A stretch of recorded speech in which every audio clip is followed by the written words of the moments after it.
A while ago, one of my fans by the name of Corey asked my opinion on Scootaloo's inability to fly. Now that I've got a little more free time, I was finally able to sit down and really think about this topic. As I'm sure most of you listening already know, there are roughly two factions of thought on Scootaloo's predicament. The first camp being that Scootaloo has a handicap, some sort of impairment that makes learning how to fly harder than normal, but certainly not impossible. The second camp, of course, is Scootaloo has a disability and she is strictly unable to fly. The first possibility holds potential for an amazing story about the character development Scootaloo would have to go through in order to overcome her handicap, which is a great message since I've known people who were handicapped and believe themselves to be disabled so they don't try. Thus, nothing ever changes for them. But I believe that there's always a path to the goal, and once that path becomes visible, the only remaining obstacles are the time it takes to reach the goal and the willpower of the individual. Not only is this a great lesson for Scootaloo and those who can relate to her, but there's a chance that this could happen in the show as well. We've got some brief clips of her getting some hang time on her wings in Ponyville Confidential, One Bad Apple, Sleepless in Ponyville, and Flight to the Finish. In fact, I even think that she's in the air for a little bit longer each time. We should also take Scootaloo's attitude into consideration. She's a spunky kid and shows herself to be very determined and brave. I don't have a doubt in my mind that she would be able to go through whatever it takes to get into the air. But there's also the other side to this coin. I'm sure a lot of us can relate to the scenario of wanting to be able to do something or to be like someone we admire and simply not having the ability. It's devastating the first time we learn that about ourselves, and some people never get over it. But it would be naive of us to ignore the fact that there are disabilities. It's a harsh lesson to learn, yes. But people who can accept their limitations and move on to fulfill their potential elsewhere are some of the strongest, most respectable people you could know. That being said leads me into my second point, showing how to work around a disability. Scootaloo dreams of being like Rainbow Dash, but if she makes peace with the fact that she won't ever truly get into the air, she could focus on other talents that she clearly has with her scooter and perhaps even for mechanics. We've already seen similar outcomes with the example of Troubleshoes. Mike the Microphone once compared the lack of a cutie mark to a blank canvas in the way of having unlimited potential.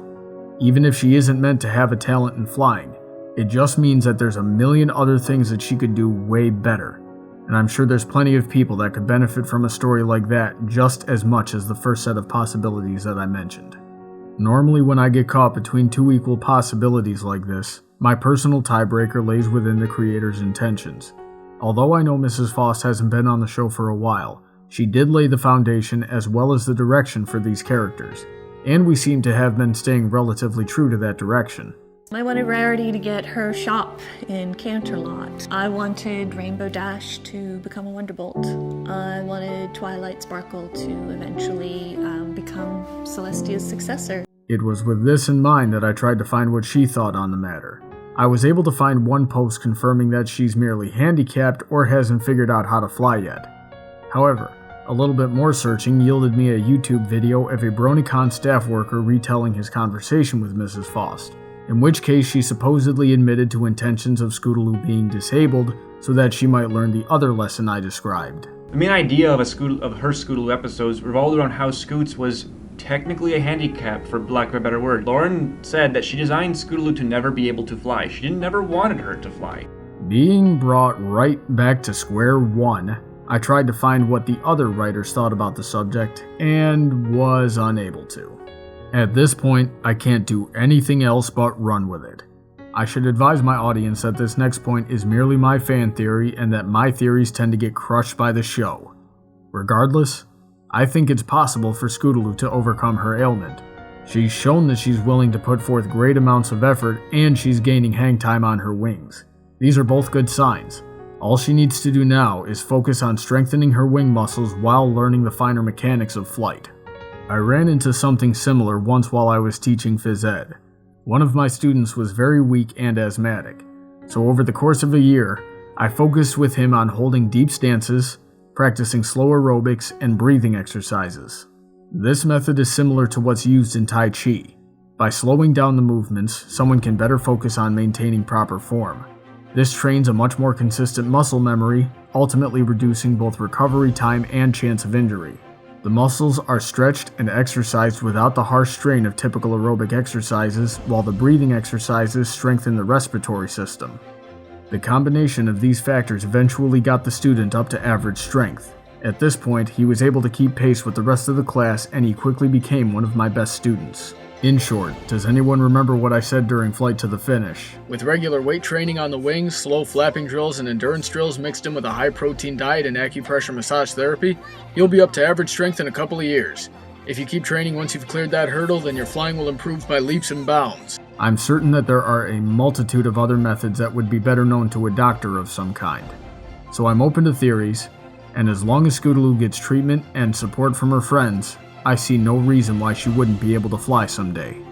While I'm largely neutral on preference for which direction they take, I do believe that these show writers will be able to handle it well so long as they choose a direction and hold their ground. This is not a subject that should be tiptoed around much more than it already has been, and it's too important to Scootaloo's character to be ignored completely.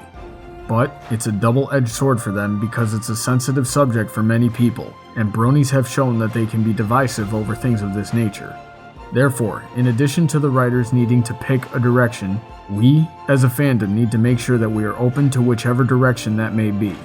The last thing this debate needs is for people to fall into their respective camps and take up arms over character development that's disagreed upon on a personal level. In conclusion, I'm sorry that I couldn't give a more solid answer to your question, Corey, but I hope that this gave you and everyone else something to think about nonetheless. And as always, I encourage everyone to let me know if they think I am wrong or have missed anything so that we may discuss it further. If you have anything you would like to hear discussed or reviewed, you can drop your suggestions by following Brawny Buck on Tumblr or sending an email to bronydebates@gmail.com. Be sure to check out Irish John's channel for some funny short films, as well as MechUser23's channel for some cool gameplay videos, and thank them for all of their support. Feel free to check out my Patreon to see how you can support my channel and what you'll get in return. Big thanks to all of those supporting me already.